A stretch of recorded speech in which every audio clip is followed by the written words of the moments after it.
Sabato 14 agosto, San Massimiliano Maria Colbe. È il 226esimo giorno dall'inizio dell'anno, ne mancano 139 al termine. Il sole sorge alle 6:10, tramonta alle 20:20. La luna sorge alle 12:42 e tramonta alle 23:28.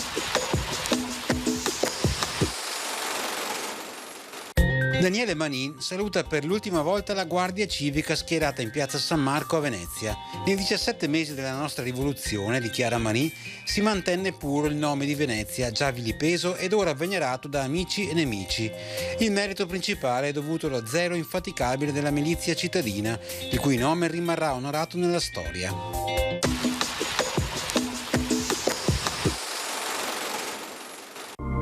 Le previsioni per domani: cielo in prevalenza sereno, poco nuvoloso, sui monti del pomeriggio a tratti parzialmente nuvoloso o nuvoloso con qualche pioggia verso sera, temperature sulla pianura in aumento di notte e senza variazioni di rilievo di giorno, sui monti in calo.